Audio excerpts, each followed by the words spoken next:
तो सबसे पहले हम लोग कल क्या देखें?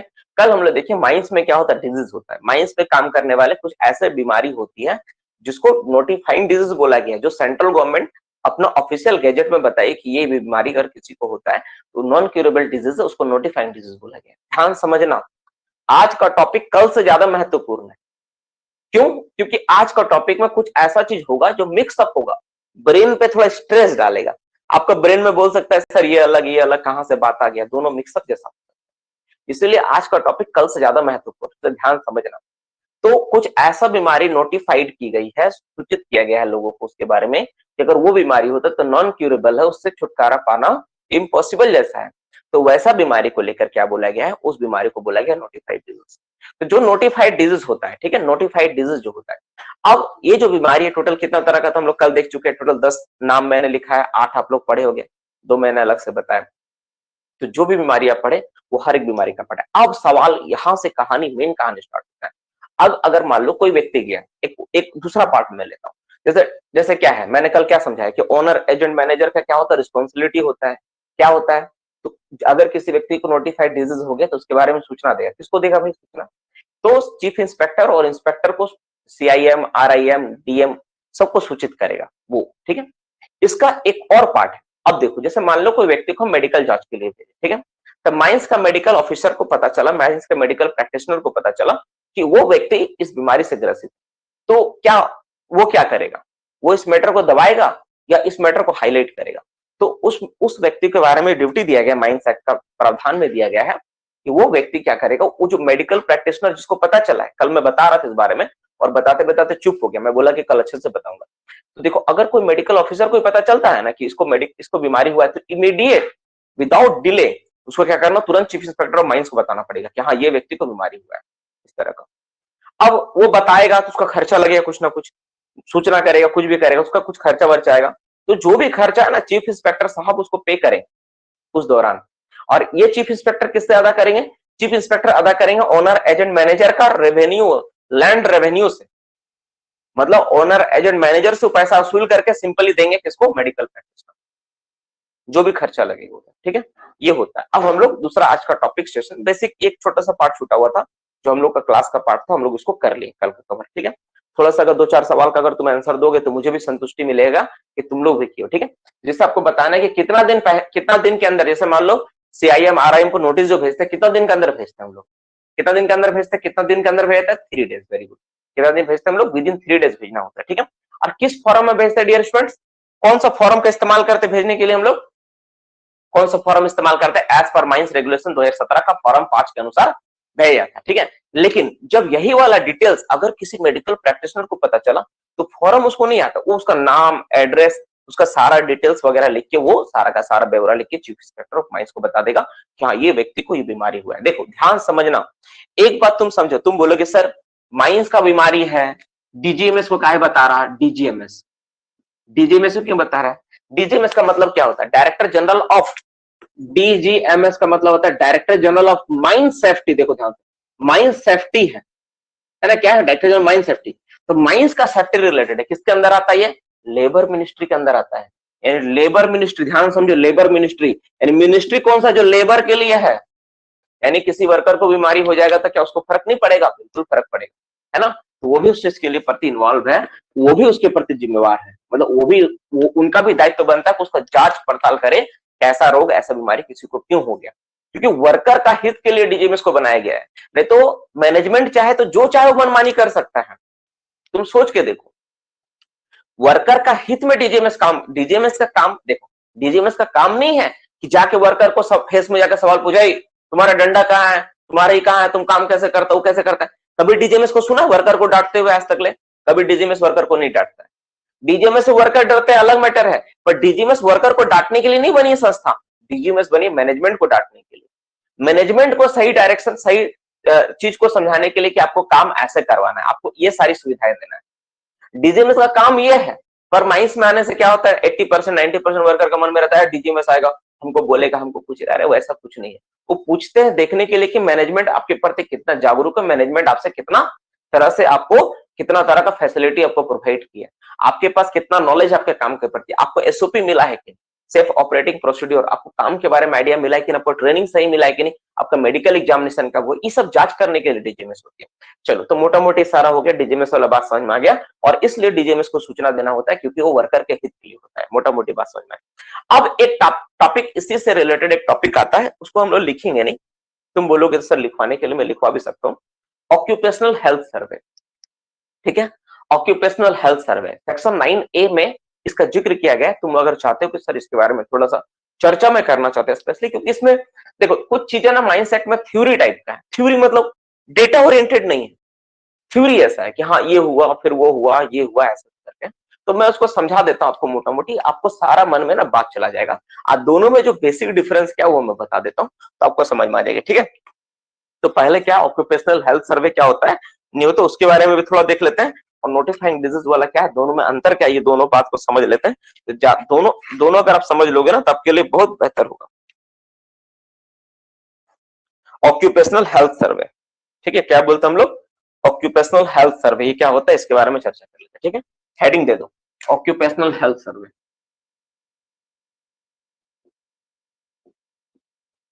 Occupational health, health survey. देखो, अब एक बात बताओ, मैं एक बात पूछता हूँ, सिंपल, तुम सोच के देखो, किसी व्यक्ति को कोई बीमारी से ग्रसित है कि नहीं, किसी तरह का कोई नोटिफाइंग डिजीज हुआ है कि नहीं, क्या यह जिम्मेवारी केवल मेडिकल प्रैक्टिशनर को है, क्या यह जांच केवल मेडिकल प्रैक्टिशनर करेगा या और भी कोई कर सकता है? सवाल यह आता है। क्या आ रहा है, साउंड नहीं आ रहा भाई? मैंने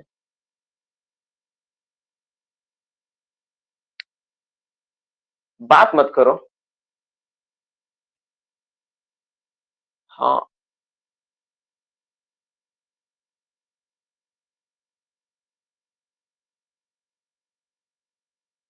चलो अब बात मत करो, मैसेज मत करो, अननेसेसरी मैसेज मत करो, डिस्ट्रक्शन हो रहा है, ठीक है। तो जब मैं बोलूंगा पूछने के लिए तब आपका बात जो मन में है आप पूछ सकते हो, कोई इशू नहीं है। अगर चलो मैं एक मिनट का टाइम दे देता हूं, अगर किसी के मन में कोई सवाल आ रहा है जो मैं भी बात किया हूं, तो कोई बात अगर बोलना चाहते हो तो बोल लो, पहले बोल लो फिर मैं अपना टॉपिक स्टार्ट करूंगा, ठीक है। पहले अपना बात को आप कंप्लीट कर लो, पहले बोल लो। डीजीएमएस को कौन बनाया? डीजीएमएस सेंट्रल गवर्नमेंट द्वारा बनाया था, है ना, डीजीएमएस सेंट्रल गवर्नमेंट द्वारा बनाया था, ठीक है। चलो लिखवा दिए हैं सब, सही बात है। चलो अब हम लोग बात करते हैं, हम लोग टॉपिक पे आते हैं, अपना डिस्कशन को करते हैं। देखो अब ऑक्यूपेशनल हेल्थ सर्वे क्या होता है, देखो तो अगर कोई व्यक्ति माइंस में बीमार होता है, अगर कुछ होता है, हाँ उसी के बारे में बात करें, पहले सुनेगा तब ना संजय, ध्यान सुनो। अब अगर मान लो कोई व्यक्ति ऑक्यूपेशनल हेल्थ सर्वे मतलब देखो नाम में क्या है, ऑक्यूपेशन, ऑक्यूपेशन का मतलब होता है क्या, पेशा। हिंदी में क्या बोलते हैं, पेशा मतलब रोजगार, क्या बोलते हैं हम लोग इसको, रोजगार, है ना, रोजगार, रोजगार। हेल्थ सर्वे यानी ऑक्यूपेशन से रिलेटेड, रोजगार से संबंधित उसका हेल्थ का जांच। सर्वे मतलब जांच करना, सर्वे मतलब जांच करना। तो ऑक्यूपेशनल हेल्थ सर्वे मतलब रोजगार जो संबंधित, जो स्वास्थ्य का सर्वे करना, किसी व्यक्ति का स्वास्थ्य का जांच करना जो उस रोजगार से रिलेटेड। जैसे उदाहरण के तौर पर मैं मान लेता हूं, चलो ठीक है, जैसे हम लोग कल पढ़े, हम लोग क्या देखें कि कोई व्यक्ति माइंस में काम करता तो नेचुरली उसको सबसे ज्यादा जो प्रॉब्लम हो सकता है, तो उसको सबसे ज्यादा दिक्कत आ सकता है किसके ऊपर आ सकता है, लंग्स डिजीज के ऊपर आ सकता है। जैसे न्यूमोकोनोसिस हो सकता है, सिलिकोसिस हो सकता है, एस्बेस्टोसिस हो सकता है, जो आपका पैथोलॉजिकल डर्मेटिट, पैथोलॉजिकल मैनिफेस्टेशन है, ये सारा बीमारी। क्यों भाई? क्योंकि माइंस में मेनली माइंस रिलेटेड होगा, कॉन्टैक्ट डर्मेटाइटिस होने का कम चांसेस है, क्योंकि केमिकल इंडस्ट्री तो है नहीं हम लोगों का। लेकिन हाँ, माइंस में मिनरल के साथ कुछ केमिकल मिला तो हो सकता है उसका बीमारी हो। कोई केमिस्ट हो जो माइंस में कुछ सर्वे या जांच कर रहा हो, कोई इक्विपमेंट लेके उसको इस तरह की बीमारी लग गया हो, इट में भी हो। लेकिन 90% केस में क्या दिखाया जाता है, जो माइंस में बीमारी होता है वो उससे संबंधित होता है जो वो पेशा से जुड़ा हुआ, जो पेशा है। तो एक सवाल ये आता है कि किसी व्यक्ति का बिना जांच के कैसे पता चले कि इसको एक्चुअली में आपका न्यूमोकोनोसिस हुआ या फिर उस सब्जेक्ट से रिलेटेड कोई बीमारी हुआ है। जैसे और सर, और ऑक्यूपेशन नोटिफाइंग डिजीज के अलावा क्या क्या हो सकता है, जैसे उदाहरण के तौर पर मैं देता हूँ। जैसे तुम इमेजिन करो, क्या किसी व्यक्ति को, जो व्यक्ति कंटिन्यू मशीन के पास काम कर रहा है, एसी में मशीन में काम कर रहा है, जरूरी नहीं कि उसका आप काम से सुनने का क्षमता लॉस कर दे, वो ऐसा नहीं हो सकता है। जो व्यक्ति कंटिन्यू नाइट शिफ्ट में डंपर चला रहा है, जो कंटिन्यू नहीं मतलब हर नाइट शिफ्ट में डंपर चलाता है, क्या उसका आंख के ऊपर इफेक्ट नहीं पड़ सकता, उसका आंख खराब नहीं हो सकता है क्या? ऐसा नहीं है। बिल्कुल हो सकता है। क्या वैसा व्यक्ति का तबीयत खराब नहीं हो सकता जो कंटिन्यू जा रहा, तुम्हारा किसके ऊपर जा रहा, कंटिन्यू पंप चला रहा है, पंप चला रहा है, उसके ऊपर कंटिन्यू जो पंप का और इसका इफेक्ट हो रहा है। कोई व्यक्ति ऐसा तरह से बीमार नहीं हो सकता, कोई कोल्ड डस्ट के कारण किसी और तरह का बीमारी हो जाए जो कंटिन्यू फेस में ड्रिल कर रहा है, या फिर किसी व्यक्ति का हाथ में ऐसा कुछ लग जाए जो कंटिन्यू एक ही डायरेक्शन में काम कर रहा है। तो स्वाभाविक रूप से बात है, जो व्यक्ति जहां पर काम कर रहा है, इतना ही नहीं, क्या ऐसा नहीं है कि माइंस में काम करने वाला एक ओवरमैन सरदार जो इतना स्ट्रेस मिलता है उसको, इतना सारा मेन पावर को देखना हो तो उसका दिमाग डिस्टर्ब हो जाए, इतना उसका किचकिच माइंड्स में वो काम करता है कि उसका दिमाग ठीक से काम ना करे। स्वाभाविक रूप से बात है कि ये सारे डिजीज, ये सारी प्रॉब्लम हो सकती है। तो क्या इसका केवल मेडिकल जांच 5 साल में एक बार करवा लेने से सफिशिएंट है कि 5 साल में एक बार हम मेडिकल जांच करवा लिए, पीएमई करवा दिए, हाँ भाई सब ठीक है? और वो भी पीएमई में क्या होता है, नॉर्मली प्रैक्टिकली लिखा हुआ तो बहुत कुछ है, लेकिन प्रैक्टिकली जाके देखोगे तो पीएमई आई में भी तुमको पता चलेगा कि क्या होता नहीं। माइंस में भी तो बहुत सारा बात लिखा रहता है, रेगुलेशन में भी तो बहुत सारा बात लिखा रहता है कि ये करना वो करना है, बहुत सारा बात का फॉलो भी होता है, लेकिन उसका जांच करने के लिए कोई टीम आती है कि नहीं? कौन टीम आती है उसका जांच करने के लिए? तुम इमेजिन करो तो, क्या कोई टीम आती है जांच करने के लिए माइंस में? बिल्कुल आती है। कौन आता है? रीजनल इंस्पेक्टर आता है, चीफ इंस्पेक्टर आते हैं, चीफ इंस्पेक्टर नहीं आते हैं, डीएमएस आते हैं, डीडीएमएस आते हैं, आते हैं कि नहीं हमेशा माइंस में जांच करने के लिए? स्पेशल ऑफिसर, अलग अलग तरह का टीम बनी हुई जांच करने की। तो जिस तरह का टीम बनी हुई है जांच करने के लिए कि कोई तरह माइंस में सही काम ठीक से हो रहा है कि नहीं, इलेक्ट्रिकल के लिए इलेक्ट्रिकल के तुम्हारा इलेक्ट्रिकल के इंस्पेक्टर आते हैं, उसी तरह माइंस में मेडिकल के इंस्पेक्टर आते हैं माइंस का हेल्थ सर्वे करने के लिए कि माइंस में किसी तरह का कोई व्यक्ति को कोई बीमारी तो नहीं। समझो इस बात को, उस ऑक्यूपेशनल से रिलेटेड, उस नोटिफाइंग डिजीज ही नहीं, हर तरह का बीमारी जो उसको हो सकता है। जैसे निस्टिग्मस एक बीमारी होता है, अभी हम लोग पढ़ेंगे क्या क्या बीमारी होता है, उसका नाम हम लोग देखेंगे। निस्टिग्मस होता है, ग्लेयर होता है, सिंड्रोसिस होता है, सिंड्रोसिस तो खैर हम लोग कल पढ़ चुके हैं, ठीक है। तो अलग अलग तरह का जितना बीमारी होता है, उस तरह का बीमारी को जांच करने के लिए क्या है, वो सर्वे मेडिकल टीम, मेडिकल ऑफिसर आके वो जांच करेंगे उसका, ठीक है। अब उसी चीज को हम लोग पढ़ने वाले हैं कि कैसा जांच होगा, नहीं होगा, क्या वो करेंगे जांच में, नहीं करेंगे, इसी से रिलेटेड सारा का सारा पॉइंट और क्लास में होने वाला है। एक्चुअली देखा जाए तो ये जो एक्ट है, इससे पहले 2 एक्ट और था जो इसी से थोड़ा बहुत रिलेटेड था, लेकिन चूंकि हम लोग यहाँ पे अभी क्या कर रहे हैं, हम लोग कंप्लीटली हम लोग स्टडी कर रहे हैं अबाउट डिजीज से रिलेटेड पढ़ रहे हैं, इसलिए हम इसको सेपरेट करके पढ़ा रहे हैं, उन दोनों साइड के पढ़ा रहे हैं। लेकिन पढ़ लोगे तो तुमको कोई दिक्कत नहीं होगा समझने में कि हाँ कि इसमें कोई दिक्कत रह गया सर, ऐसा कुछ नहीं होगा, ठीक है। बड़ा सिंपल तरीका से मैं एक बात को समझा दूंगा आपको कि इसमें क्या होता नहीं होता है। तो ऑक्यूपेशनल हेल्थ सर्वे मतलब जो व्यक्ति जिस काम से जुड़ा हुआ है उसके संबंधित अगर उस व्यक्ति को कोई बीमारी हो रहा है, कोई वर्कर को कोई बीमारी हो रहा है, उसका जांच करने के लिए क्या होगा, मेडिकल के इंस्पेक्टर मेडिकल इंस्पेक्टर, इंस्पेक्टर जैसे माइंस इंस्पेक्टर होता है उसी तरह इंस्पेक्टर जो मेडिकल के इंस्पेक्टर है वो आके जांच करेगा, ठीक है। इस तरह इंस्पेक्टर इलेक्ट्रिकल वाला इंस्पेक्टर होता है, उस तरह मेडिकल का भी इंस्पेक्टर होता है, वो आके जांच करेगा, वो आके जांच करेगा, ठीक है। अब सवाल ये आता है कि सर वो आके जांच करेगा तो किसके द्वारा होगा भाई? तो ये जो ऑक्यूपेशनल हेल्थ सर्वे होगा तो किसके द्वारा होगा? बाय किसके द्वारा होगा, ठीक है। तो किसके बारे में बताया, बाय किसके द्वारा होगा? तो बाय मेडिकल इंस्पेक्टर, ठीक है, इंस्पेक्टर ऑफ माइन मेडिकल, या फिर मेडिकल इंस्पेक्टर लिख लो, ठीक है, मेडिकल इंस्पेक्टर द्वारा जांच होगा। इंस्पेक्टर साहब आके उसका जांच करेंगे, ठीक है, इंस्पेक्टर द्वारा जांच होगा। मेडिकल इंस्पेक्टर जो है माइंस के जो मेडिकल इंस्पेक्टर है उन्हीं का द्वारा जांच होगा, माइंस, ठीक है, माइंस, माइंस में लिख देता हूं, ठीक है। और ये एक तरह से तुम बोल सकते हो ये डीजीएमएस का ही अधिकारी है ना, ये कौन है बाबू? डीजीएमएस से ही है, ये दूसरा कोई नहीं है कि हाँ तुमको लग रहा हो कि सर कोई जैसे डीजीएमएस उस तरह माइंस का भी एक अलग होगा, माइंस का मेडिकल ऑफिसर कहीं अलग से एक संस्था को, नहीं, वो डीजीएमएस में ही बैठा हुआ एक डीजीएमएस में ही बैठे हुए एक इंस्पेक्टर है जो माइंस के हेल्थ रिलेटेड वो जांच करते हैं, तो मेडिकल इंस्पेक्टर उनको बोला जाएगा और वो जांच करेंगे। पहला नंबर बात तो ये हो गया, ठीक है। तो एक सवाल ये आता है, पहला बात ये हो गया, अब क्या वो अचानक से आ जाएंगे? तो पता चलेगा कि वो आने वाले हैं जांच करने के लिए, उनको उस तरह से फैसिलिटी, तो उनके पास ना वो एक नोटिस देंगे, ठीक है, बिफोर कमिंग क्या कर रहा होगा, उनको सूचना देंगे। वो सूचना किसको देंगे? तो he give the notice, the inspector give the notice, B number point, ठीक है। द इंस्पेक्टर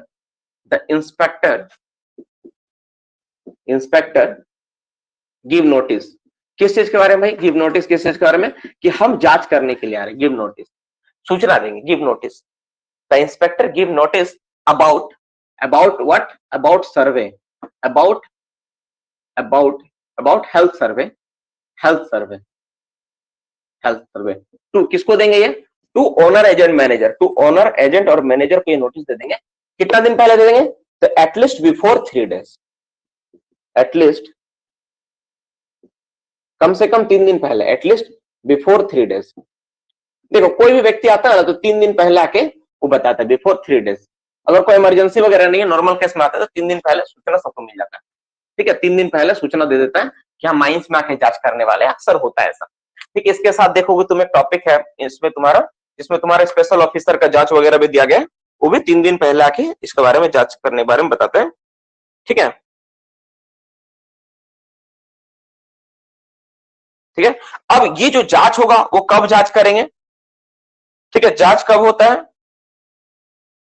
ठीक है, जांच कब करेंगे मतलब किस शिफ्ट में, कौन सा शिफ्ट में जांच करेंगे? ठीक है, एग्जामिन, एग्जामिन, ठीक है, एग्जामिन इन शिफ्ट, ऐसा चाहिए किस शिफ्ट में जांच करेंगे। ठीक है, तो एनी शिफ्ट, किसी भी शिफ्ट में हो सकता है, एनी शिफ्ट, किसी भी शिफ्ट में वो जांच कर सकता है। ऐसा कोई बंदिश नहीं उनके लिए कि नहीं आप फर्स्ट शिफ्ट में जाके देखिएगा, सेकंड शिफ्ट में जाके देखिए, नहीं, वो किसी भी शिफ्ट से किसी भी वर्कर को सेलेक्ट कर सकते हैं कि मेडिकल एग्जामिनेशन, इसका ऑक्यूपेशनल हेल्थ सर्वे करना है।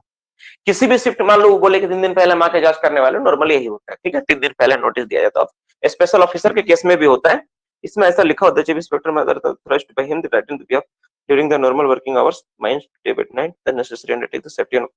ठीक है, यही लिखा हुआ है। ठीक है, इसमें डेट मेंशन नहीं है लेकिन 3 दिन पहले होता है एटलीस्ट। ठीक है ना, ये होता है नॉर्मल प्रोसेस में ही है। The person employed mine who choose the examination. ठीक है, तो इसमें क्या करना होता है, जब माइंस आते हैं वो माइंस में जांच करने के बाद क्या करते हैं, किसी एक व्यक्ति को पट, अब क्या है वही पकड़ के थोड़ी ना आला लेके टेस्ट करने लगेगा, उसमें सेलेक्ट करेंगे वो। देखो समझो बात को, जैसे यहाँ पे तुम्हारा मन में जा रहा होगा examine in shift, any shift लिख दिया, तो कोई भी शिफ्ट में जाके वो जांच कर सकते हैं, लेकिन इसका मतलब ये नहीं कि वर्कर को पकड़ के वहीं पे चेक करने लगेगा। अपना वहीं पे टेबल लगाया, अंडरग्राउंड में ही बैठा, बुलाया उसको, अपना सारा चेकअप का सामान, ऐसा नहीं होता है। वो वहां पे वर्कर को सेलेक्ट करेंगे, क्या कि इस वर्कर को हमको हेल्थ सर्वे करना है। ठीक है, ध्यान सुनना। हाँ, नाइट शिफ्ट में भी। ठीक है, अब देखो, अब बाबू क्या है, अब क्या है, जैसे यहाँ पे हम लोग बोले कि तीनों शिफ्ट में किसी भी शिफ्ट में जा सकते हैं वो। अब यहाँ पर क्या करेंगे, वर्कर को सेलेक्ट करेंगे, and select the worker, and यहीं पे लिख लो ज्यादा अच्छा रहेगा, and select, select worker, select, select worker, worker को क्या करेंगे, वर्कर को सेलेक्ट करेंगे किसके लिए, फॉर हेल्थ सर्वे के लिए, कि भाई आप आओ, आपका जांच होगा। ठीक है, वर्कर का जांच होगा, उसके हेल्थ सर्वे के लिए जाए। अब देखो मान लो वहां पे देखा सब आदमी मोटा घाटा पहलवान पहलवान खड़ा है। ठीक है, एक आदमी देखा लिटर पिटर खड़ा है, उसको देख के लग रहा बीमार है, देख के लग रहा 2 फूंक मारेगा तो गिर जाएगा वो, तो वैसा आदमी को सिलेक्ट कर लिया, भाई तुमको जांच करना है। वो देख रहा खांस रहा है, वहीं पे गया, उस तरह पूरा खांस रहा है, उसका खांसी बंद नहीं हो रहा है, बोला बाबू तुम अपना नाम बता, किया जा रहा है। तो उस तरह के केस में क्या होगा डियर स्टूडेंट्स, उस तरह के केस में वो व्यक्ति क्या करेगा, उस व्यक्ति को सर्वे के लिए बुलाया जाएगा। कहां पे सर्वे के लिए, उसको सेलेक्ट किया जाए कि नहीं आप मेडिकल सर्वे के लिए आपको आना पड़ेगा, आपका ऑक्यूपेशनल हेल्थ सर्वे होगा। ठीक है, तो जब ऑक्यूपेशनल सर्वे के लिए हम वर्कर को सेलेक्ट किए, किसका वर्क, कौन वर्कर को, माइंस में कोई भी शिफ्ट में जाके जाके हम सेलेक्ट कर लिए। ठीक है, वो वर्कर आया किसके लिए, ऑक्यूपेशनल हेल्थ सर्वे के लिए। ठीक है, अब जब वो आया, ध्यान सुनना, जब आया तो क्या होगा, उसका उसका मेडिकल एग्जामिन होगा, उसका हेल्थ सर्वे होगा, कि नहीं, उस वर्कर का क्या होगा। नेक्स्ट क्या होगा इसके बाद, नेक्स्ट क्या होगा, वर्कर का क्या होगा, वर्कर का क्या होगा, health checkup of worker, occupational health survey of worker होगा। देखो ध्यान से, नेक्स्ट क्या होगा, ऑक्यूपेशनल TION, ऑक्यूपेशनल हेल्थ। ठीक है, हेल्थ सर्वे ऑफ वर्कर होगा। ध्यान सुनना, अंतर क्या दोनों में, इसके बाद अब समझ में आएगा। ठीक है, सर्वे, देखो सर्वे ऑफ वर्कर किया जाएगा, उसका जांच किया जाएगा। अब एक सवाल यहां पर आता है, तो क्या इसमें हर तरह का जांच होगा, बिल्कुल उस वर्कर से रिलेटेड, उसको देखो, कोई भी वर्कर को जब तुम देखोगे ना तो तुमको देख के पता चल जाएगा, क्या पता चल जाएगा भाई कि वर्कर का बीमारी क्या है, नहीं पता चलेगा। वो खांस रहा है तो ऑब्वियसली बात है उसका कोई लंग्स से रिलेटेड कोई समस्या हो, लंग्स का तुम एक्सरे कर लो, है कि नहीं, वो सारा चीज का जांच होगा। लेकिन एक सवाल यहां पर आता है, जब वर्कर वो जाएगा आएगा तो उसका खर्चा लगेगा, ठीक है, उसका कॉस्ट लगेगा, उसका सैलरी नुकसान होगा, तो एवरीथिंग उसका कॉस्ट, ठीक है, cost and wage, cost of transportation wage. हाँ जय राम, क्लास के बाद बात करते हैं अब। देखो तो उसका क्या है, कॉस्ट, जाने आने का जो खर्चा है, एंड वेज, जो जो भी उसका वेज वगैरह है, जो मतलब जो उसको मिलना चाहिए, जो उसको वेज मिलता है ना, जिसको बोलते हैं हम लोग ऑर्डिनरी वेज, ऑर्डिनरी वेज है ना, ऑर्डिनरी वेज, ये सारा का सारा वेज वो क्या होगा, इंटाइटल होगा। ये सारा का सारा वेज के लिए क्या होगा? हाँ, अच्छा, हम्म हम्म, ओके ओके, देखो, तो यहां पर क्या बोला गया, तो दो बात क्या बोला गया, देखो ध्यान समझो क्या बोले हम लोग। तो सबसे पहले क्या होगा, मेडिकल क्या हुआ, एग्जामिनेशन के लिए हम लोग क्या बोले, इंस्पेक्टर आया। इंस्पेक्टर आने के बाद क्या किया, डिसाइड किया कि नहीं हमको जांच करना है, तो क्या किया, जाके माइंस में नोटिस दिया 3 दिन पहले कि हम आके जांच करेंगे, ठीक है। जांच करने के लिए कोई भी शिफ्ट में गया, क्या किया, एंड सेलेक्ट वर्कर को सिलेक्ट कर लिया। सेलेक्ट करने के बाद उसका हेल्थ चेकअप हुआ। अब जब हेल्थ सर्वे हो रहा है, तो हेल्थ सर्वे के बारे में दो बात बोला गया, उसका कॉस्ट जितना आने जाने खर्चा है, प्लस उसका ऑर्डिनरी वेज जो है, उसके लिए उसको क्या करे, पेमेंट करना होगा, ठीक है। ऑर्डिनरी वेज उसको मिलेगा, उसको क्या होगा, मिलेगा, मिलेगा मतलब उसको पे करना होगा। पे बाय, पे बाय कौन पे करेगा, पे बाय बे कंपनी, कंपनी पे करेगा, ठीक है, CMPNY कंपनी पे करेगा। उसको कौन पे करेगा डियर स्टूडेंट्स, उसको कंपनी को पे करना हो। वैसा नहीं कि तुम बोलेगा अच्छा तुम तो गया था मेडिकल, जाओ, कंपनी बोल देगा जाओ तुम जाओ, हम तुमको पे वो नहीं करेंगे, नहीं। यहां तक कि उसको अटेंडेंस बोनस जो होता है वो भी मिलेगा। जो उसका जो जो बोनस होता है ना, अटेंडेंस बोनस जो मिलता है, क्वार्टरली बोनस, उसके लिए भी इंटाइटल होगा वो, सब चीज मिलेगा। उसका जितना फैसिलिटी मिलता है, मेडिकल फैसिलिटी, किरोसिन ऑयल जो मिलता है, कोयला किसी को जलाने के लिए अगर मिल रहा हो तो, जितना फैसिलिटी, अगर किसी को माइन से अगर राशन मिल रहा है, किसी को तौलिया गिफ्ट मिला है, सब चीज के लिए इंटाइटल होगा वो, सब चीज उसको मिलेगा। किसको मिलेगा सारा चीज, जो वर्कर, जो वर्कर को जो वर्कर को सेलेक्ट किया गया ऑक्यूपेशनल हेल्थ सर्वे। अब सवाल यहां पर आता है, सर अगर मान लीजिए किसी वर्कर को इतना सारा करके हम लोग उसका जांच किए और कंपनी उसको बेयर भी कर रही है, ठीक है, तो अब क्या होगा, जांच करने के बाद रिजल्ट बनेगा उसका। तो जो रिजल्ट बनेगा, रिजल्ट जो आएगा उसका, अब दो चीज आ सकता है, या तो वो फिट हो सकता है, या फिर क्या हो सकता है, अनफिट हो सकता है। अगर किसी व्यक्ति को हम सेलेक्ट किए जांच करने के लिए, तो फिट हुआ मान लो, तो फिट हुआ तो कोई बात नहीं है। अगर वो व्यक्ति अनफिट डिस्क्लेयर होता है, तो याद करो पीएमई और आईएमई के बारे में हम तुमको बताए थे, medical board, epilated medical board द्वारा एग्जामिनेशन के बारे में जो बताया था, उस चीज को आप याद करो। जो नियम कानून वहां पे था, वही नियम कानून यहाँ पर लागू होगा, ठीक है। वही नियम कानून क्या होगा यहाँ पे, देखो ये भी वही बोर्ड द्वारा, वही मेडिकल एग्जामिनेशन द्वारा उसी तरह से लिया जा रहा है, कि वहीं पे जाकर चेक हो रहा है। अब यहां पर क्या होगा, अब उस वर्कर को देखा जाएगा, अगर वो अनफिट डिक्लेयर होता है, तो अनफिट डिक्लेयर होने के बाद क्या किया जाएगा, सबसे पहले उसको ट्रीटमेंट करवाया जाएगा। देखो अब मैं बोल देता हूं ना, बार बार लिखता नहीं हूं, अब मैं बोल के समझा देता हूं। पहले ट्रीटमेंट होगा, ट्रीटमेंट कौन करवाएगा, ट्रीटमेंट का पैसा कौन बेयर करेगा, कंपनी को बेयर करना होगा। जितना दिन तक ट्रीटमेंट चलेगा उतना दिन तक उसको फुल वेजेस देना पड़ेगा, ऐसा नहीं कि आधा वेज देंगे, नहीं, फुल वेजेस देना पड़ेगा। ट्रीटमेंट, ट्रीटमेंट होने के बाद अगर वो फिट होता है, उसको वो काम दिया जाएगा। अगर वो अनफिट होता है, तो उसके जगह पे उसका अगर दूसरा कोई काम जो उसके लिए सुटेबल हो, वो उसको प्रोवाइड किया जाएगा। और अगर ऐसा दोनों केस ना हो, अगर वो कोई काम करने के लिए सक्षम ही ना हो, तो फिर उसको कंपनसेट करना पड़ेगा, उसको पेमेंट देना पड़ेगा, कंपनसेशन देना पड़ेगा। समझ में आया? तो इस तरह से क्या होता है, इस तरह से ऑक्यूपेशनल हेल्थ सर्वे होता है माइंस में। ये एक ऑक्यूपेशनल हेल्थ सर्वे के बारे में बोला गया है, ठीक है। नॉर्मली जितने भी इंस्पेक्टर माइंस में जांच करते हैं, जो सडनली आते हैं जांच करने के लिए, 3 दिन पहले नोटिस देना होता है। वो जो भी इंस्पेक्टर होता है, जैसे एक इंस्पेक्टर आया, फिर और भी कोई इंस्पेक्टर आता है, तो उनको फैसिलिटी जो देना है, स्पेशल ऑफिसर को है, वो जांच करने के लिए आते हैं ना, 3 दिन पहले नोटिस देना होता है, 3 दिन पहले नोटिस में जांच करते हैं। अब एक सवाल यहां पर आता है, ठीक है, चलो एक आदमी का क्या हो गया, मेडिकली जांच हो गया, तो जांच करके पता चला ये, तो क्या इसका जो मैटर है, इसका फाइल को क्या हम ऑफिशियली डिस्क्लोज कर सकते हैं? क्या हम अखबार में दे सकते हैं कि हाँ देखिए ये जो व्यक्ति है, इसको जांच में पाया गया, इस माइंस का व्यक्ति था। एज ए इंस्पेक्टर जो जांच किया, एज ए माइंस का ऑफिसर क्या जांच कैसे डिस्क्लोज कर सकते हैं? द आंसर है नहीं, नहीं कर सकते। इस एक्ट में ये प्रावधान दिया गया है, सेक्शन 10 में इसका प्रावधान दिया गया है कि कोई भी व्यक्ति का जो भी जांच करो, या कोई भी माइंस के रिलेटेड अगर कोई भी इंफॉर्मेशन जो है, उसको आप अनऑफिशियली रूप से किसी को भी आप शेयर नहीं कर सकते हो। कि आप सामने आए, कैमरा पकड़े, धड़ाधड़ धड़ाधड़ माइंस के बारे में बक दिए, ये नहीं चलेगा।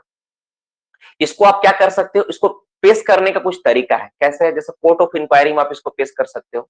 माइंस का जो सीनियर ऑफिशियल, सीनियर ऑफिशियल नहीं बोलूंगा, माइंस के जो टॉप मोस्ट पॉइंट पे जो सुपीरियर लोग बैठे हैं, जैसे ओनर हो गया, एजेंट हो गया, इन लोग के सामने आप उस चीज को रख सकते हो।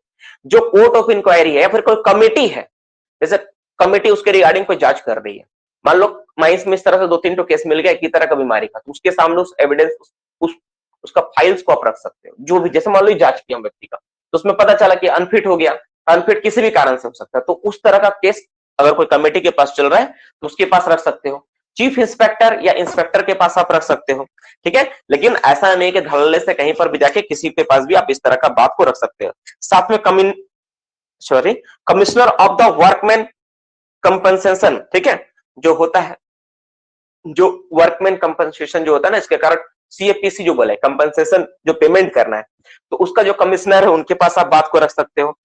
IBM, Indian bureau of mines के पास आप बात को रख सकते हो, लेकिन जब मांगे तब, ठीक है। ऐसा नहीं कि धड़ल्ले से हम ऑफिशियली अनऑफिशियली किसी चीज को, सारा का सारा चीज को हम लोग दे पाए। और ऐसा अगर कोई व्यक्ति करता है तो उसके ऊपर फाइन भी किया जा सकता जाएगा, और साथ ही साथ 1 साल का सजा भी देने का प्रावधान है, या फिर दोनों हो सकते हैं, ठीक है। फाइन भी करने के बारे में बोला गया है और 1 साल का इम्प्रिजमेंट के बारे में भी बोला गया है, ऐसा किया जाएगा, ठीक है। तो मोटा मोटी ये बात है कि एग्जामिनेशन से रिलेटेड क्या क्या होता है, मोटा मोटी कि अगर किसी व्यक्ति का अगर कोई बीमारी अगर हो जाए, या फिर किसी व्यक्ति को करना है, जिस तरह माइंस में माइंस का पार्ट का, माइंस का मशीन का, माइंस का रूफ का जांच होता है, इंस्पेक्टर जांच करने आते हैं, उसी तरह से एक प्रावधान है क्या, वर्कर का हेल्थ का भी जांच करने का एक प्रावधान है, जिसको बोलते हैं ऑक्यूपेशनल हेल्थ सर्वे। ऑक्यूपेशनल हेल्थ सर्वे करवाना होता है ना, वर्कर को जाके हेल्थ सर्वे करना होता है। उसमें क्या करेगा, उसमें एक इंस्पेक्टर आएगा, माइंस का ओनर एजेंट मैनेजर को एटलीस्ट 3 दिन पहले एक नोटिस दे देगा कि हम आ रहे हैं। आने के बाद वो क्या करेगा, नोटिस देने के बाद कोई भी शिफ्ट में किसी भी टाइम, सुबह शाम रात दोपहर कभी भी जाके किसी वर्क को रेंडमली सेलेक्ट कर लेगा। रेंडमली सेलेक्ट करना है, ऐसा नहीं कि इंटेंशनली किसी को ले जाना है, पहले से ही मैनेजमेंट से पूछ ले किसको ले जाना है, हम इशारा कर देंगे, वो सब नहीं चलेगा। रेंडमली किसी वर्कर को सेलेक्ट करके उसको सेलेक्ट करेगा और उसको भेजा जाएगा किसके लिए, ऑक्यूपेशनल हेल्थ सर्वे के लिए भेजा जाएगा। जब वो ऑक्यूपेशनल हेल्थ सर्वे के लिए जाएगा वो वर्कर, तो उसका क्या होगा, उसका जांच होगा, उस मेडिकल जो है ऑफिसर द्वारा, उनका द्वारा जांच होगा, मेडिकल माइंस इंस्पेक्टर वो जांच करेंगे इसका सारा चीज पोजीशन ठीक ठाक है कि नहीं, ठीक है, ठीक ठाक है कि नहीं। क्योंकि देखो हर कोई, एक बात तुम नोटिस करके, तुम माइंस में अगर कहीं जाते हो तो देखना कि जो माइंस का जो जितना भी मेडिकल होता है ना, वो कहीं ना कहीं हम देखते हैं ना कि एक मतलब माइनिंग के अंडर ही रहता है वो, है ना। तो उसमें प्लस माइनस रिपोर्ट में स्वाभाविक रूप से किसी को बढ़ा के किसी को घटा के दिखा देना पॉसिबल होता है, लेकिन इंस्पेक्टर द्वारा जो जांच होगा वो प्योर रहेगा, प्योरिटी उसमें ज्यादा रहेगी, है ना। तो इस चीज को ध्यान में रखते ये नियम प्रावधान बनाए गए कि इंस्पेक्टर भी जाके जांच करेंगे। अब वो बुलाए, अब इसका जितना भी खर्चा है, वेज वगैरह सारा चीज होगा। अगर वो व्यक्ति फिट होता है तो ठीक है, अगर अनफिट होता है तो उसको क्या किया, उसको ट्रीटमेंट करवाया जाएगा। ट्रीटमेंट का भी खर्चा कौन देगा, माइंस का जो कंपनी है, कंपनी ही देगी। साथ ही साथ उस टाइम के दौरान जो वेज उसको मिलना चाहिए, वो भी पेमेंट भी उसको दिया जाएगा। तो वैसे नहीं कि ट्रीटमेंट का पैसा, वेज भी दिया जाएगा। और इसके बाद अगर वो मान लो अनफिट होता है तो उसको सब्स्टिट्यूट कोई दूसरा वर्क जो उसके लिए आसान हो, जो वो काम कर पाएगा, तो उस तरह का काम उसको सौंपा जाएगा कि हाँ भाई ये काम आप कर सकते हो, चलो ये काम आपको दे दिए। अगर दोनों में से कुछ भी फिट नहीं बैठ रहा है तो उसको क्या करना होगा, एक lump sum amount, compensation amount देना पड़ेगा, ठीक है। तो ये सारा नियम कानून है जो एक्ट के अंतर आती है, ठीक है, ये सारा चीज के बारे में आता है। अब इसके बाद जो सेकंड वाला पार्ट हम लोग देखें कि इस तरह का अगर मैटर कहीं पर माइंस में घटित हो जाता है तो क्या उसका फाइल को, उसका पेपर को क्या कहीं पर भी डिस्क्लोज कर सकते हैं, या फिर मान लो माइंस में जांच करने के दौरान कुछ गड़बड़ी पाया गया, ठीक है, तो क्या इंस्पेक्टर चाहे तो उस चीज को कहीं अनऑफिशियली रूप से या फिर कोई भी टीवी चैनल पे आके या किसी को भी बोल सकता है, नहीं, ये नियम नहीं है, ठीक है। ये नियम, इस तरह का नियम कहीं नहीं दिया गया कि आप किसी को अभी बता सकते, ऐसा नहीं है। इसको बोलते हैं सिक्रेसी ऑफ इंफॉर्मेशन, ठीक है, इसको क्या बोलते हैं, सिक्रेसी ऑफ इंफॉर्मेशन ऑब्टेंडिंग। मतलब आप किसी चीज को किसी चीज को आप नहीं बोल पाओगे, नहीं बोल सकते, नियम नहीं है ऐसा बोलने का। आप कभी भी बोलोगे तो किसके पास बोलोगे, जैसे कोर्ट ऑफ इंक्वायरी हो रहा है वहां बोल सकते हो, सुप्रियर ऑफ माइंस जो है, जैसे ओनर एजेंट होते हैं, मैनेजर होते हैं, इन लोग के पास रख सकते हो, कमिश्नर के पास रख सकते हो, कंट्रोलर जो आईबीएम है तो उनके पास रख सकते हो, रजिस्टर्ड, ठीक है, रजिस्टर्ड और रिकॉग्नाइज्ड ट्रेड यूनियन जो है, रजिस्टर्ड और रिकॉग्नाइज्ड जो ट्रेड यूनियन है उनके समक्ष आप रख सकते हो, या फिर ठीक है such other officer authority organization में स्पेसिफाइड बाय द सेंट्रल। अगर कोई सेंट्रल गवर्नमेंट को ऑथोरिटी, कोई ऑर्गेनाइजेशन ऐसा गठन की है तो उसके बिहाफ में काम कर रहा है तो उसके पास आप रख सकते हो, नहीं तो किसी के पास नहीं, ठीक है। तो ये सारा चीज का प्रावधान है, ये सारा चीज को आप ध्यान में रखोगे। और ऐसा कोई गलती से कर देता है उसको 1 साल का सजा या फाइन या दोनों, कुछ भी हो सकता है, दोनों हो सकता है। तो मोटा मोटी ये बात था, ये सारा का सारा चीज के बारे में बोला गया था कि कोई व्यक्ति कैसे कैसे करके क्या करना नहीं करना है, सारा का सारा चीज के बारे में यहाँ पे मैंने अच्छे से आपको समझा दिया, आपके सामने सारा का सारा बात को रख दिया। सबसे अजीब बात, इंटरेस्टिंग बात इसमें यह है डियर स्टूडेंट्स कि इसका जो नोट्स है ना, अभी तक मैंने इस चीज के बारे में कभी कोई बैच में नहीं पढ़ा है। सबसे अजीब बात इसका ये है, जैसे ऑक्यूपेशनल नोटिफाइंग डिजीज मैंने पढ़ा है, लेकिन ऑक्यूपेशनल हेल्थ सर्वे के बारे में मैंने इससे पहले नहीं पढ़ाया था। तो सवाल ये आता है सर हम लोग को क्यों पढ़ा रहे हैं? बाबू देखो, पिछले बार का जो टाइम था ना, हर बार हम लोग का सिलेबस बढ़ता है। क्यों बढ़ता है? रीजन है क्योंकि पहले का कंपटीशन और अभी के कंपटीशन में अंतर है, इसलिए आपको हर चीज को कवर करना पड़ेगा। दैट्स व्हाई ये जो टॉपिक पढ़ाया गया आपको मतलब क्या बोलता है, डायरेक्ट बुक से पढ़ाया गया, मेरा नोट्स में कहीं इंक्लूड नहीं था ऑक्यूपेशनल हेल्थ सर्वे। हाँ, मैं जब अपना टाइम में पढ़ा था उस समय मैंने पढ़ा था, वो कॉपी मुझे मिला नहीं, मैं डायरेक्ट आपको किताब से ही पढ़ा दिया सारा का सारा चीज। तो मोटा मोटी ये सारा बात हो गया। अब हम लोग जानेंगे आज का टॉपिक का सेकंड पार्ट, ऐसा कौन कौन सा बीमारी और है जो माइंस में होता है। ठीक है, ऐसा कौन कौन सा बीमारी और रोग है जो माइंस में होता है, उसके बारे में जान लेंगे। सर्टिफाइंग सर्जन कौन अपॉइंट करता है सर? और क्या है सर पॉइंट? एक बार फिर से रिकॉर्डिंग देख लेना ना सर। वर्कर का टेस्ट कहाँ करेगा? माइंस में ही? नहीं, उनका अपना होता है। तुम्हारा वैसा लोकेशन कहीं मेंशन नहीं है, लेकिन उनका अपना होता है। मतलब जैसे तुम्हारा उनका अपना ये होता है। नहीं, इसके लिए कोई फॉर्म नहीं है, नोटिस के लिए कोई फॉर्म, बस सूचना होता है। फॉर एग्जाम्पल दे देते हैं क्या हम आने वाले हैं, एक तो सूचना भेज देते हैं सर प्लीज राइट ले सर बिना नोटिस के नहीं आ सकते हैं। नहीं, वो इमरजेंसी केस में ही होता है।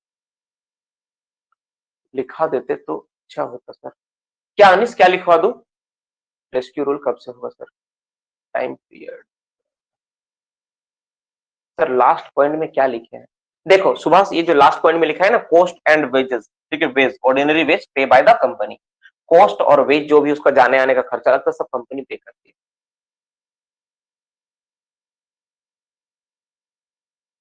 हाँ, अगर किसी व्यक्ति को अगर प्राइवेट कंपनी में भी अगर उसको बीमारी होता है तो उसको भी वेयर प्राइवेट कंपनी उसको देना पड़ेगा। अभी जो आप बोले हैं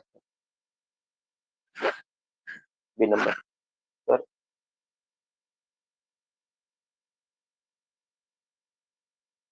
सर किसके किसके पास अपना बात रखेंगे सर, वो वाला सर लिखवा दीजिए। हम समझ ही नहीं पा रहे हैं पंकज, एक बार ना तुम मुझे कॉल कर लो डायरेक्ट, अपना जो बात बोलना चाह रहा अनिश तुम भी कॉल कर लो। माइन से एक ही वर्कर को लेके नहीं, ऐसा नहीं, जितना उनको लगता है कि हाँ ये दो चार वर्कर को रेंडमली हमको करना है, वो उसके ऊपर है, वो डिसाइड करेंगे कि हाँ ये वर्कर को करना है, जितना जरूरी उतना ही करवाएं। हाँ सही, देखो जितना, एक बात सही बोला वो सुबह, देखो मैंने क्या कहा कि ये पॉइंट मैंने पिछले बार पढ़ाया नहीं, ठीक है, जो नीड था जो नेसेसरी था मैंने आपको बता दिया कि मेडिकल इंस्पेक्टर द्वारा जांच होगा, ऑक्यूपेशनल हेल्थ सर्वे, कब जांच करने से 3 दिन पहले नोटिस देगा, कहाँ एग्जामिन करेगा, तो कोई भी शिफ्ट में कर सकता है, क्या जांच करते उसको बोलते हैं, उसको बोलते हैं ऑक्यूपेशनल हेल्थ सर्वे बोलते हैं। कॉस्ट और वेजेस जो होता है that is the pay by the company करना होगा, ठीक है। ये किसका मैं बात कर रहा हूँ, किसका कॉस्ट और वेजेस? जो वर्कर को तुम भेजो है ना, जो वर्कर गया है बाबू, देखो ये किसका है, वर्कर का कॉस्ट। ये किसका कॉस्ट है? वर्कर, जो वर्कर गया है ना भाई, उसका एग्जामिन में उसका खर्चा होगा ना, उसका खर्चा और वेजेस सब कंपनी पे करेगा, ठीक है। अब इस केस में देखो दो बात आता है, ठीक है, दो चीज आता है, दो कहानी। अच्छा चलो मैं इसको थोड़ा सा और आगे बढ़ा देता हूँ। ऑक्यूपेशनल हेल्थ सर्वे हुआ, क्या हुआ भाई? ऑक्यूपेशनल हेल्थ सर्वे हुआ, ठीक है, यही पे मैं, ऑक्यूपेशनल हेल्थ सर्वे होने के बाद दो कंडीशन हो सकता है। क्या कंडीशन हो सकता है? दो बात हो सकता है, एक क्या हो सकता है, एक मैंने बताया, एक हो सकता है फिट, ठीक है, चलो वर्क करेगा। दूसरा क्या हो सकता है? अनफिट, अनफिट होगा। अनफिट मतलब वो ठीक ठाक नहीं है। अनफिट होने के बाद क्या होगा? अनफिट होने के बाद नेक्स्ट स्टेप क्या होगा? उसका होगा ट्रीटमेंट। क्या होगा? Treatment, treatment, treatment. अब फिट हुआ तो क्या होगा? फिट होगा तो सीधा जाएगा जॉब में, फिर मिलेगा उसको काम करने का मौका, फिर वो वर्क करेगा, ठीक है। अब ट्रीटमेंट मिला, ट्रीटमेंट करने के बाद दो चीज हो सकता है, एक तो ये पूरी तरह फिट हो सकता है, ठीक है, और दूसरा हो सकता है क्या, वो मतलब पूरी तरह फिट ना हो, ठीक है, कंप्लीटली फिट हो सकता है, कंप्लीटली फिट हो सकता है वो। अगर कंप्लीटली फिट वो डिक्लेयर हो गया तो सीधा अपना वर्क, जो वर्क कर रहा तो वर्क में चला जाएगा, वो काम करने चला जाएगा। और अगर इनकम्प्लीटली फिट हो, किस तरह का फिट हुआ? इनकम्प्लीटली, देखो लिख लो, तुम इसी तरह लिख के रखो, ठीक है, इनकम्प्लीटली फिट हुआ, पूरी तरह फिट नहीं हुआ, तो उसको क्या करना होगा इस केस में?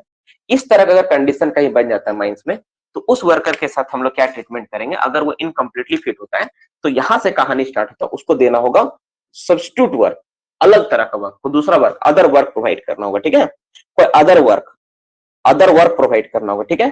और अगर मान लो वो पूरी तरह, अगर मान लो क्या हो कि वो अनफिट हो, और एक कंडीशन और हो सकता है क्या, वो इनकम्प्लीटली फिट हुआ, या फिर अदर वर्क हो, ठीक है, या फिर क्या हो गया वो अनफिट हो गया, ठीक है, या फिर क्या हो सकता है अनफिट हो सकता है, वो अनफिट हो गया।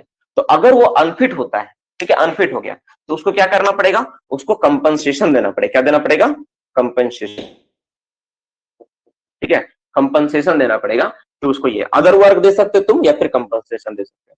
तो दो तरह का चीज होता है यहाँ पे। दूसरा वर्क दे देंगे हम लोग उसको अदर सुटेबल वर्क, ठीक है, अदर जो उसके लिए सुटेबल हो, ठीक है, सुटेबल टेबल वर्क ये देना होगा, ठीक है।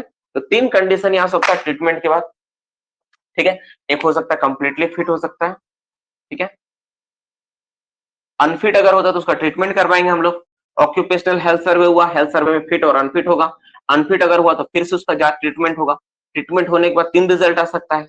कंप्लीटली फिट हो गया तो काम करने चला जाएगा, इनकम्प्लीटली फिट है तो अदर सुटेबल वर्क देना पड़ेगा, और अगर इसमें अनफिट हो जाता तो उसको कंपनसेशन देना पड़ेगा, और उसका जितना भी बकाया कंपनी के पास है सारा का सारा पैसा उसको चुकाना पड़ेगा कंपनी को।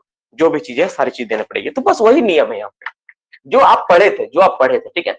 अब एक चीज और होता है जो ट्रीटमेंट के दौरान, ठीक है, ट्रीटमेंट के दौरान जो उसका खर्च है, कॉस्ट, इसका कॉस्ट प्लस, ठीक है, वेज, वेज ये सब जो होगा कब?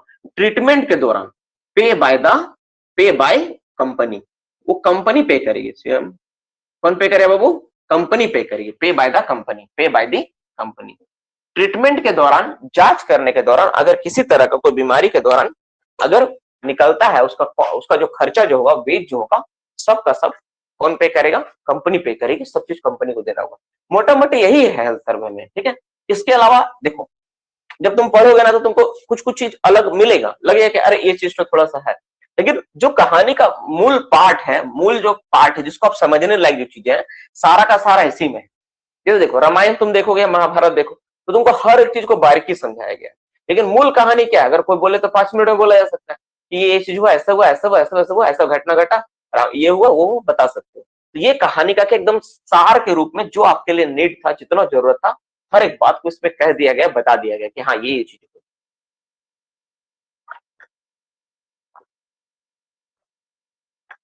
मेरे हिसाब से आप लोगों के लिए यहाँ पर कोई डाउट नहीं बचा होगा कि हाँ ये चीज, एक होता है ना ऐसे ओवरलैप कर जाना मन में कि सर ये चीज आया तो ये चीज कहां से आ गया, वो चीज आया तो वो चीज, ऐसा ओवरलैप कुछ नहीं कर रहा होगा। हर एक बात एकदम पूरी तरह पानी की तरह एकदम क्लियर हुआ होगा आपके मन में, है ना, कोई डाउट नहीं रहा होगा, ठीक है। ये चीज है क्या? ऑक्यूपेशनल हेल्थ सर्वे क्या? मेरे हिसाब से आपका दिमाग में एकदम क्लियर हो गया कि एक तरह क्या मेडिकल का जांच है। जिस तरह इंस्पेक्टर माइंस का जांच करता है उस तरह मेडिकल का इंस्पेक्टर आके माइंस में वर्कर को सेलेक्ट करते हैं, जांच के लिए बुलाते हैं, उसका जांच होता है, मेडिकली जांच होता है, उसको जांच किया है ना। तो ये सारी चीजें, और मोटा मोटी जैसे एक सवाल आया कि सर इसका जांच कहाँ पर होगा, उसका लोकेशन क्या होगा, तो मुझे लगता है ये डीजीएमएस अपना अंडर, जैसे कोई कोई जैसे मान लो कि तुम्हारा चीफ जैसे डीजीएमएस धनबाद में हो सकता है कि उसका मेडिकल फैसिलिटी अपना हो, या फिर कोई उस तरह का संस्था वगैरह या प्राइवेट जो भी उसके पास हो उसके अनुसार हो, कहीं पर इसका जिक्र नहीं किया गया कि कहाँ पर कैसे जांच करेगा, ठीक है। तो मोटा मोटी ये है इसके बारे में ये सारी चीजें। सर्टिफाइंग सर्जन कौन अपॉइंट करता है, ओनर या central government? Certifying surgeon, certifying surgeon कौन अपॉइंट करता है, ओनर या सेंट्रल गवर्नमेंट? एक मिनट रुक जाओ। सर कोई पर्सन का अपना बात किसके किसके सामने रखेगा, वर्कर सर? अच्छा, कोई कोई पर्सन अपना बात किसके साथ, देखो कोई वर्कर अपना बात रखे तो ट्रेड यूनियन, देखो वर्कर के लिए सबसे ज्यादा अच्छा होता है अपनी बात रखने का तरीका ट्रेड यूनियन, ठीक है। वर्कर जो अपनी बात रखते हैं ना उसके लिए सबसे बढ़िया क्या होता है? ट्रेड यूनियन होता है। ट्रेड यूनियन से बेहतर ऑप्शन कुछ नहीं है, ठीक है, ठीक है। ट्रेड यूनियन द्वारा वर्कर अपनी बातों को रखते हैं तो वो ज्यादा बेहतर होता है, ट्रेड यूनियन द्वारा वो होता है। डायरेक्ट अपना बात रखे उचित नहीं है कहीं पर भी। सेंट्रल गवर्नमेंट होगा, नहीं नहीं सेंट्रल गवर्नमेंट होगा। जो सर्टिफाइंग सर्जन है ना appointed by the central government होगा।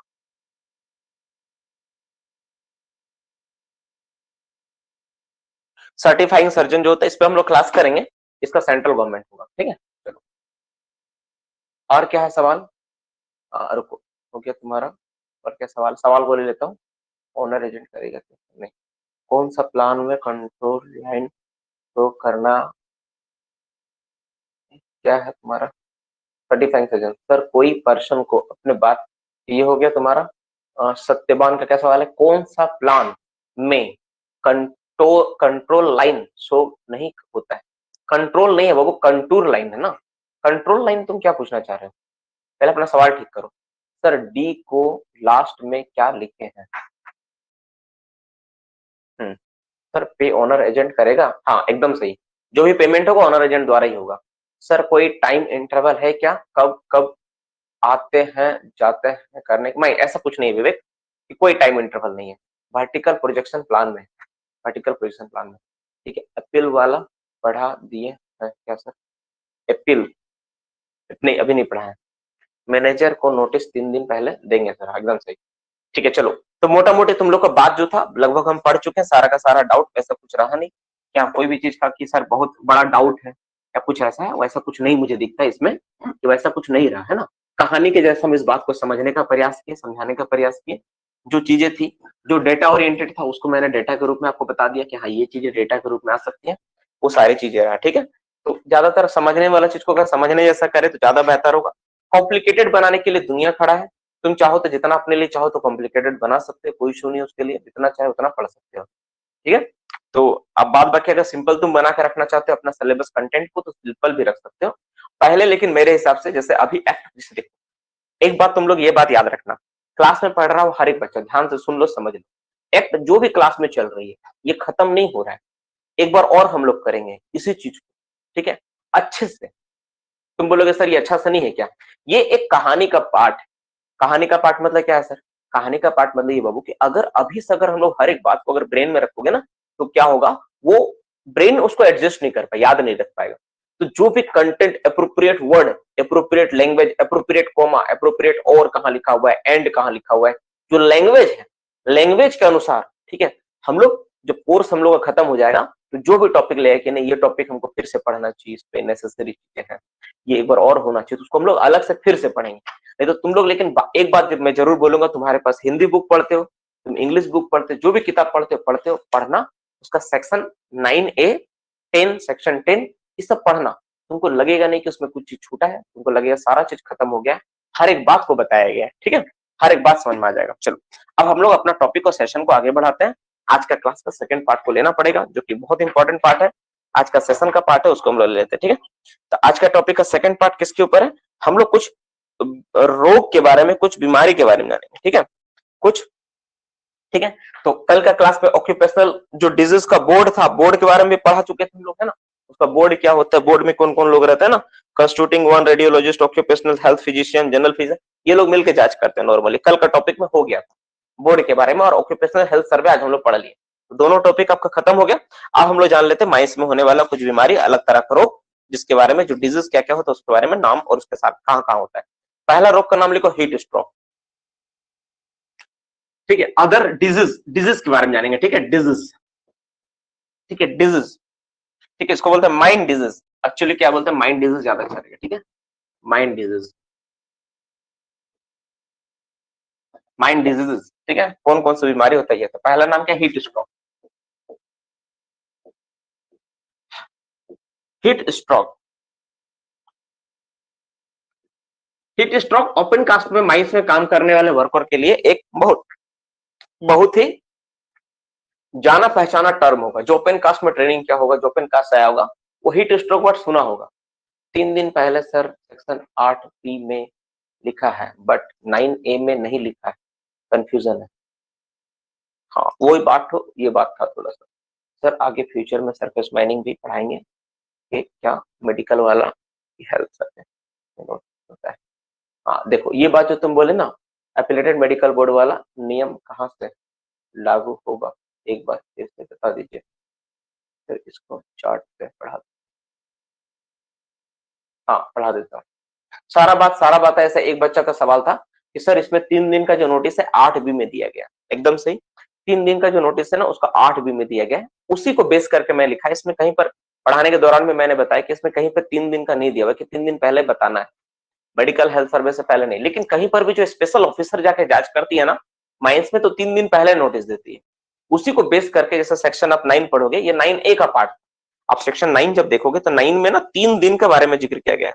एवरी ऑनर मेजेंट, नहीं सॉरी, 8 में जब देखोगे ना जो स्पेशल ऑफिसर के बारे में बोला गया, इंक्वायरी के बारे में, तो 3 दिन पहले नोटिस देती है 8 में, जो power of special officer to enter and measure ये दिया हुआ, इसमें 3 डेज पहले का जिक्र किया गया है, तो उसी को बेस करके मैंने बताया, क्योंकि सूचना तो देना पड़ेगा, है कि नहीं।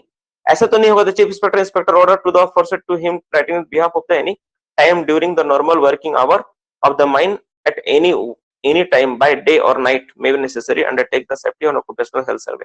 इसमें ऐसा टाइम मेंशन नहीं किया भाई, कभी भी किसी भी समय लिखा हुआ है, कोई भी दिन जाके जांच कर सकते हो। लेकिन मुझे लगा उस चीज को पढ़ने के बाद 8 में जो था सेक्शन 8 के आधार पे 3 दिन होगा, तो आप उसको ना एक काम कर लो, उसको एक सर्कल बना दो, वहां पे जो 3 डेज लिख दो, ठीक है, सर्कल बना के एनी लिख दो, एनी टाइम लिख दो, क्योंकि उसमें वो चीज क्लियर कट मेंशन नहीं, ठीक है। चलो अब यहाँ पे देखो, अच्छा एक सवाल बच्चा को और आया कि सर ओपन कास्ट के बारे में पढ़ाएंगे नहीं? बिल्कुल पढ़ाऊंगा। आप लोग का जो टॉपिक सेशन है, जब हम लोग का टॉपिक सेशन धीरे धीरे कंप्लीट होगा, हम लोग ओपन कास्ट वाला भी कवर करेंगे और उसमें टाइम है।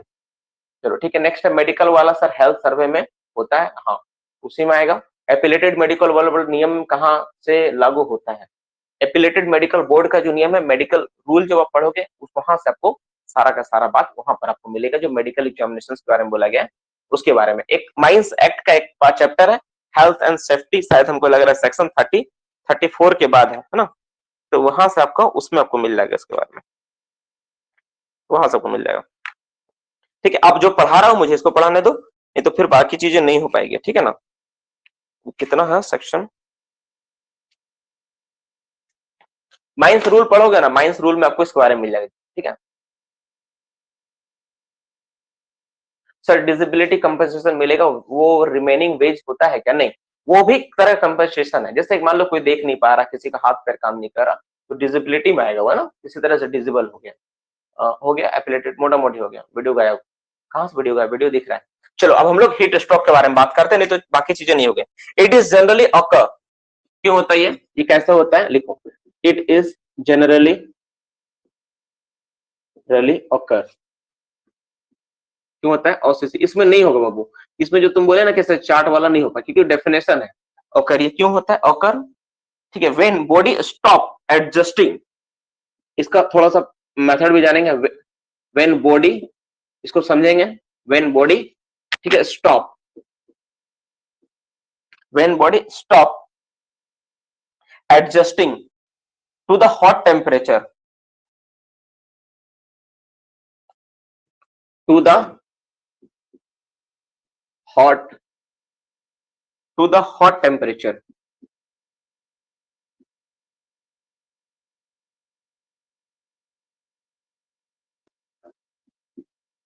चल ठीक है, टेम्परेचर बाय स्वेटिंग। देखो इसको लिखो,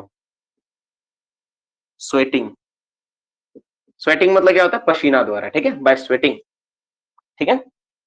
ब्रैकेट में लिखो humidity, due to humidity, due to humidity.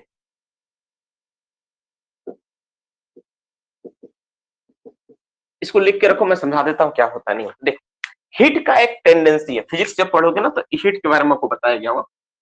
Normally होता है क्या, बोला जाता है कि जो हीट है ना वो टेम्परेचर के कारण फ्लो करता है। मान लो इसका टेम्परेचर है T2, इसका टेम्परेचर है T1, तो T2 का वैल्यू T1 से ज्यादा है। मतलब एक बॉडी है, एक बॉडी ये, एक बॉडी है, दो बॉडी है, तो T2 का मान जो है T1 से ज्यादा है, इसका मान ज्यादा है, इसका मान क्या है, इसका कंपेरिजन में कम है। तो टेम्परेचर ज्यादा होने के कारण ज्यादा टेम्परेचर से कम टेम्परेचर की हीट और क्या होगा, हीट फ्लो करेगा, ठीक है, ऐसा होता है। तो नॉर्मली हम लोग के साथ भी ऐसा होता है। बोलोगे सर कैसे हम लोग के साथ ऐसा होता है? देखो तुम देखना गर्मी के टाइम में, ठीक है, गर्मी के टाइम में तुम नहाओगे गर्मी के टाइम में ठंडा पानी से, तुमको ठंडा का एहसास होता है कि नहीं?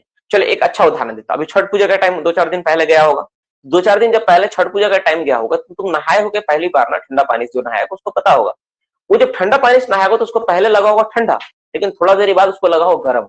और जो गर्म पानी से नहाया होगा उस व्यक्ति को पहले लगा होगा गर्म नहाते समय, लेकिन नहाने के बाद उसको फील हुआ होगा ठंडा। ऐसा होता है। ऐसा क्यों होता है? रीजन ये होता है कि जब हम लोग ठंडा पानी से नहाते हैं तो ठंडा पानी से नहाने के कारण हमारा बॉडी भी क्या हो जाता है, ठंडा हो जाता है, जो कि एटमॉस्फेयर से ज्यादा ठंडा है। एटमॉस्फेयर क्या होता है, बॉडी से ज्यादा गर्म होता है। तो उस केस में क्या होता है, बॉडी एटमॉस्फेयर से हीट को लेती है, इसलिए हमको लगता है गर्मी। ठंडा के अगर तुम गर्म पानी से नहाओगे तो तुम्हारा शरीर क्या हो गया, गर्म हो गया। किसके तुलना में? एटमॉस्फेयर के तुलना में। एटमॉस्फेयर क्या है, ठंडा है, ठंडा के दिन में तुम नहा रहे हो गर्म पानी से, तुम्हारा शरीर में पानी गर्म गया तो तुम्हारा शरीर क्या हो गया, गर्म। एटमॉस्फेयर ठंडा, तो तापक्रम क्या होगा, ज्यादा से कम की ओर, यानी ज्यादा क्या है, तुम्हारा बॉडी से निकल के जाएगा, हवा में जाएगा। हवा में जाएगा तो तुम्हारा बॉडी को क्या लगेगा, ठंडा। तो हमेशा याद रखना, जो टेम्परेचर जो हीट होता है, हीट क्या होता है, निकलता है हमेशा कहां से, तो हीट हमेशा नॉर्मली समझोगे तो गर्म चीज से निकलकर ठंडा चीज की ओर हमेशा जाता है। और जब निकलेगा वहां पे ठंडा फील कराएगा, जहां से निकलेगा वहां ठंडा। कभी देखना हाथ में थोड़ा सा पानी भिगा लो, फूंक मारो, तुमको ठंडा लगेगा, क्यों लगता है? इसका पीछे भी कारण ये है, क्यों हो रहा है, इसके पीछे जो लॉजिक है वो ये है कि जो तुम हवा इस पे ऊपर जो पानी का लेयर चढ़ा दिए, जब तुम फूंक मार रहे हो तो पानी इवापोरेट हो रहा है।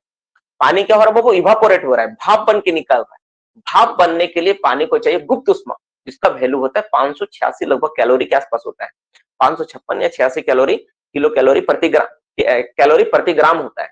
तो इतना हीट उसको चाहिए भाप बनने के लिए। तो हीट कहां से ले रहा है, शरीर, तुम्हारा शरीर से ले रहा है हीट, फूंक मारे हो शरीर से हीट लेके, वो क्या हो रहा है, बाहर निकल रहा है।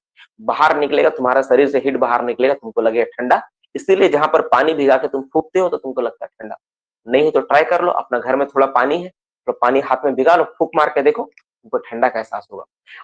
जब इस तरह का चीज होता है ना, तो हमारा शरीर में इसी तरह के एक और घटना घटता है, स्वेटिंग। इसको बोलते हैं स्वेटिंग। जब स्वेटिंग आता है ना, तो स्वेटिंग क्यों आता है, स्वेटिंग होता है इसीलिए ताकि बॉडी ठंडा हो सके। समझना इस मैटर को। तो जब पानी निकलेगा, शरीर पानी हवा हाथ से उड़ेगा तो क्या होगा, हमको लगेगा ठंडा। तो स्वेटिंग का निकलना का मतलब है तो शरीर को ठंडा रखने के लिए शरीर से पसीना निकलता है। कैसे पसीने निकलता है भाई, अगर नहीं निकलेगा तो क्या होगा, इस बात को थोड़ा समझते हैं, फिजिक्स के टर्म से समझते हैं, बायो के टर्म से समझते हैं। दोनों चीज का नॉलेज रखना पड़ेगा। देखो, अब शरीर से पसीना निकला, शरीर में पसीना है पूरा जमा, ठीक है। अब पसीना जब जमा है और हवा जब इसको लगेगा तो पसीना निकलेगा। तो पसीना निकलेगा तो उसको क्या चाहिए, गुप्त उष्मा। गुप्त उष्मा कहां से मिलेगा भाई, गुप्त उष्मा मिलेगा बॉडी से। बॉडी का स्किन क्या करेगा, उसको गुप्त उष्मा प्रोवाइड करेगा और वो पसीना हवा के रूप में निकलेगा। अब मान लो कि ह्यूमिडिटी बहुत ज्यादा है, देखो यहां मैं लिखा हूं एक बात, अब यहाँ पे कहानी मेन स्टार्ट होता है। हीट स्ट्रोक का कहानी यही से होगा, ह्यूमिडिटी बहुत ज्यादा है।